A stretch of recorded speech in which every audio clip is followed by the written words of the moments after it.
Welcome to success max MSP. Hi students, coordinate ஜாமெண்ட்ரியை ஒரு 15 மினிட்ஸ்க்குள்ளே எப்படி ஃபார்முலா மட்டும் வச்சு நம்ம எப்படி ரிவைஸ் பண்ணுறதுன்றதை பார்க்கலாம். ஏரியா ஆஃப் ட்ரையாங்கிள் ஃபார்முலா இது உங்களுக்கு தெரியும். ஆல்ரெடி இல்லைனாக்கா அங்கே 1/2 x1 x2 x3 remaining x1 y1 y2 y3 y1 இப்படி இருக்கும்போது ஃபஸ்ட் இந்த ஆர்டரில் இருக்கிறது எல்லாத்தையுமே ஃபஸ்ட் எழுதுவீங்க. அதாவது x1 y2 x2 y3 x3 y1 first எழுதுவோம். நெக்ஸ்ட் இந்த ஆர்டரில் இருக்கிறது எல்லாத்தையுமே செகண்ட் எழுதுவாங்க. மைனஸில் போட்டு இந்த எழுதுவாங்க. y1 x2 y2 x3 y3 x1 அந்த ஆர்டரில் எழுதுவாங்க. இது மைனஸ் பண்ணுற மாதிரி இருக்கும். இது ஏரியா ஆஃப் ட்ரையாங்கிள். அதுவே கொலினியர் அந்த பாயிண்ட்ஸ் எல்லாம் கொடுத்துட்டு கொலினியரான்னு கேட்குறாங்கனாக்கா அந்த ஏரியா ஆஃப் ட்ரையாங்கிள் உங்களுக்கு என்னென்னு கிடைக்கணும்? 0ன்னு கிடைக்கணும். அப்படி இல்லைன்னாக்கா இந்த ஆப்போசிட்டில் இந்த வேல்யூஸ் எல்லாமே இது ஆப்போசிட்டில் இருந்துன்னா என்ன வரும்? ப்ளஸில் வரும். ஸோ அந்த வேல்யூஸை மட்டும் ஒரு left hand side right hand side எப்படி எழுதியிருப்பாங்க. Next area of quadrilateral same அதே கான்செப்ட் தான். இங்கே 3 பாயிண்ட்ஸ் வச்சு போடுறோம். நெக்ஸ்ட் இதில் வந்து 4 பாயிண்ட்ஸ் அப்படின்னும் போது இங்கே ஆப்போசிட்டில் அங்கே வந்து x3 இங்கே y3ன்ற ஆர்டர் ஒன்று சேர்ந்து வரும். ஞாபகம் வச்சுக்கோங்க. அதே மாதிரி இந்த குவாட்ரிலேட்ரல் ட்ரையாங்கிள் இதெல்லாம் கொடுக்கும்போது உங்களுக்கு கிராஃபில் எப்படி பாயிண்ட்ஸ் வருமோ அந்த மாதிரி கரெக்டான ஆர்டரில் மென்ஷன் பண்ணி ஃபார்முலாவை யூஸ் பண்ணுங்கள். டேரெக்டாக உனக்கு பாயிண்ட்ஸ் ஏபிசிடி வேல்யூ அப்படின்னு சொல்லி டேரெக்டாக கொடுத்துட்டாங்கன்னா நீங்கள் அப்படியே ஃபார்முலாவிலே அப்ளை பண்ணிக்கலாம். அதுவே அந்த பாயிண்ட்ஸோட நேம்ஸ் எதுவுமே கொடுக்காம 4 பாயிண்ட்ஸ் கொடுத்துருந்தாங்க அப்படின்னாக்கா அந்த ஆர்டர் எப்படி வரும் அப்படின்றத நீங்கள் கரெக்டாக ஃபாலோ பண்ணி அதுக்கப்புறம் யூஸ் பண்ணணும். எது x1 x2ன்னு எடுக்கணும்னு சொல்லி கரெக்டாக ஃபாலோ பண்ணி போடணும். நெக்ஸ்ட்டு கொஷினில் வந்து உங்களுக்கு ஆங்கிள் கொடுத்துட்டாங்களா கிவன், அதாவது இந்த மாதிரி வேல்யூஸ் எல்லாம் கிவன் கொடுத்துட்டு ஃபைண்ட் ஸ்லோப் அந்த மாதிரிலாம் இந்த மாதிரி கேட்டாங்கன்னா, அதாவது தீட்டாவோட வேல்யூ ஆங்கிள் ஒரு 45 டிகிரிஸ் 30 டிகிரி அப்படின்னு சொல்லி கொடுத்துட்டு ஃபைன் ஸ்லோப் அப்படின்னு சொல்லி கேட்டாங்கன்னாக்கா டேன் தீட்டா, அதாவது டேனோட வேல்யூ இப்போ வந்து 60 டிகிரினாக்கா டேன் 60 டிகிரி அதனோட வேல்யூ என்னவோ அதை எடுத்து எழுதணும். நெக்ஸ்ட்டு 2 பாயிண்ட்ஸ் 2 பாயிண்ட்ஸ் கொடுத்துட்டு ஸ்லோப் கேட்டாங்களா அந்த ஃபார்முலா யூஸ் பண்ணுவீங்க. நெக்ஸ்ட் அதுவே ஈக்குவேஷனாக இருந்துன்னா -a/b, அதாவது coefficient of x by minus coefficient of x by coefficient of y. இது கரெக்டாக ஞாபகம் வச்சுக்கோங்க. பேரலாக இருக்குது அப்படின்னாக்கா m1 m2, அதாவது ஃபார் எக்ஸாம்பிள் இப்போ வந்து ஒரு பேரலோகிராம் இருக்குதுன்னு வச்சுக்கோங்க. இப்போ இந்த 2 லைன் இந்த லைனும் பேரலாக இருக்கும்.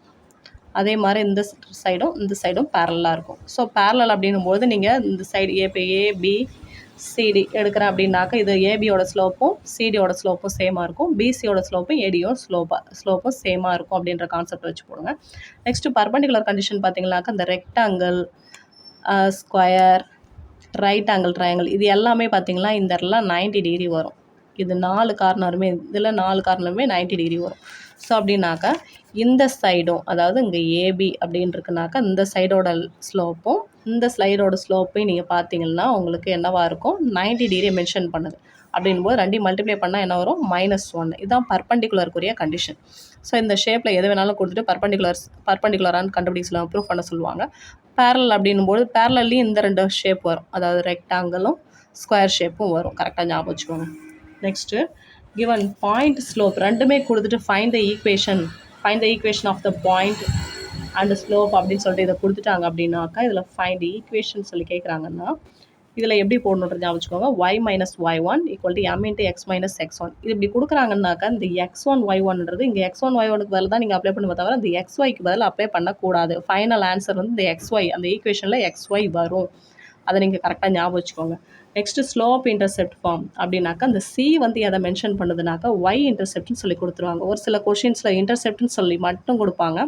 இன்டர்செப்ட்ஸ்ன்னு கொடுத்தாங்கனாக்கா இந்த லாஸ்ட் ஃபார்மில் இதை யூஸ் பண்ண வேண்டியது இருக்கும்.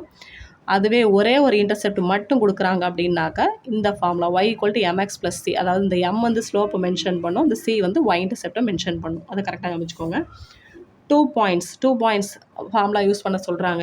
Find the equation of 2 points அப்படின்னு சொல்லி 2 பாயிண்ட்டை கொடுக்குறாங்கனாக்கா y - y1 / y2 - y1 = x - x1 / x2 - x1. இந்த ஃபார்முலா யூஸ் பண்ணுங்கள். நெக்ஸ்ட்டு இன்டர்செப்ட்ஸ்னு கொடுத்தாங்களா 2 இன்டர்செப்ட்டுமே கொடுப்பாங்க. எல்லாருக்கும் டேரெக்டாக ஒரே வேர்டாகவே மென்ஷன் பண்ணிவிடுவாங்க. x intercept -5, y intercept 7. Find the equation அப்படின்னு சொல்லி கேட்பாங்க. அப்படின்னு சொல்லி கேட்டாங்கன்னா நீங்கள் எந்த ஃபார்முலா யூஸ் பண்ண வேண்டியது இருக்கும். ஆனால் ஃபைனல் இது எல்லாத்துலேயுமே நீங்கள் கரெக்டாக ஞாபகம் வச்சுக்கோங்க. ஃபைனல் ஈக்குவேஷன் ஒரே மெத்தட்லேயே வரணும். அதாவது இந்த ax + by + c = 0, அதாவது x கோஎஃபிஷியன்ட் ஒன்று y கோஎஃபிஷியன்ட் டேர்ம் இந்த மாதிரி ஒரு டேர்மு, இன்னொன்று கான்ஸ்டன்ட் டேர்ம், அந்த மாதிரி இந்த கான்செப்டில் தான் நீங்கள் கொண்டு வரணுமே தவிர இதை டேரெக்டாக அப்படியே அப்ளை பண்ணி இதோட நிறுத்தக்கூடாது. Next parallel to y axis அப்படின்னு சொல்லி கொடுத்துட்டாங்க. Find the equation parallel to y axis அப்படின்னு சொல்லி இதில் மென்ஷன் பண்ணுறாங்கன்னா ஒரு பாயிண்ட் ஒன்று கொடுத்துருப்பாங்க. இப்போ 5 - 7 இப்படி கொடுக்குறாங்கன்னு வச்சுக்கோங்க. இதில் பேரலல் டு ஒய் ஆக்சிஸ் அப்படின்னாக்கா, இந்த ஒய் ஆக்சிஸ்க்கு பேரலாக இருக்குனாக்கா அந்த எக்ஸோட வேல்யூ தான் நீங்கள் எடுத்து எழுதணும். எக்ஸ் ஈக்குவல் டு 5 அப்படின்னு எழுதணும். அதுவே இதில் Y axis parallel to X ஆக்சிஸ்னு கொடுக்குறாங்க அப்படின்னாக்கா, அந்த எக்ஸோட வேல்யூ எடுத்துகிட்டு ஒய்யோட வேல்யூ எடுத்து எழுதணும். Equal to -7. இதில் இன்னும் ஒரு டைம் என்ன பண்ணலான்னா, y ஈக்குவல் டு அந்த -7 ஆப்போசிட்டில் வந்துனாக்கா +7 ஈக்குவல் டு 0 இப்படி எழுதுவாங்க. இதை ஞாபகம் வச்சுக்கோங்க. Distance formula distance √(x2 - x1) whole square + y2 - y1 whole square. Mid point x1 + x2/2 y1 + y2/2. இந்த ஃபார்முலாஸ் எல்லாம் நடுவில் அதிகமாக யூஸ் பண்ண மாட்டாங்க. இந்த சம்ஸ்லேயே நடுவில் யூஸ் பண்ணுற மாதிரி வரும். இதை கரெக்டாக ஞாபகம் வச்சுக்கோங்க.